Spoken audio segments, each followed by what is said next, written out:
Armstrong கொலை வழக்கில் அண்மையில் கைதான காங்கிரஸ் முன்னாள் நிர்வாகியும் ரவுடி நாகேந்திரனின் மகனுமான அஸ்வத்தாமனுக்கு 4 நாள் போலீஸ் காவல் வழங்கி எழும்பூர் நீதிமன்றம் உத்தரவை பிறப்பித்திருக்கிறது.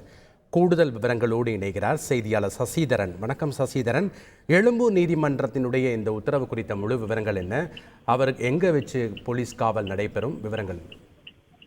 ஆம்ஸ்ட்ராங் கொலை வழக்கில் கைது செய்யப்பட்டுள்ள ரவுடி நாகேந்திரன் மகனும் முன்னாள் காங்கிரஸ் நிர்வாகியுமான அஸ்வத்தாமனை 4 நாட்கள் போலீஸ் காவலில் விசாரிக்க எழும்பூர் நீதிமன்றம் உத்தரவு பிறப்பித்திருக்கிறது. ஆம்ஸ்ட்ராங் கொலை வழக்கில் இதுவரை 23 நபர்கள் கைது செய்யப்பட்ட நிலையில் ரவுடி நாகேந்திரன் மகனும் முன்னாள் காங்கிரஸ் நிர்வாகியுமான அஸ்வத்தாமன் கைது செய்யப்பட்டார். சமீபத்தில் கைது செய்யப்பட்ட அவரை காவலில் எடுத்து விசாரிக்க செம்பியம் தனிப்படை போலீசார் மனு அளித்திருந்தனர். இந்த மனுவின் அடிப்படையில் அவர்கள் 7 நாட்கள் காவலில் எடுத்து விசாரிக்க கோரிக்கை வைத்திருந்தனர். இந்த கோரிக்கையை விசாரித்த நீதிபதி ஜெகதீசன் 5வது மன்ற எழும்பூர் நடுவர் நீதிமன்ற நீதிபதி ஜெகதீசன் விசாரணை மேற்கொண்டையில் அவர் 4 நாட்கள் அனுமதி அளித்து உத்தரவு பிறப்பித்திருக்கிறார். அவரது செல்போன் தொடர்புகள் குறித்து விசாரணை மேற்கொள்ள திட்டமிட்டிருப்பதாகவும் பண உதவிகள் ஆம்ஸ்ட்ராங் கொலைக்கு அளிக்கப்பட்டிருப்பதாக தகவல் தெரிவிக்கப்பட்டிருக்கிற நிலையில் அது குறித்து அஸ்வத்தாமனிடம் விசாரணை மேற்கொள்ள இருப்பதாகவும் எதிர்பார்க்கப்படுகிறது.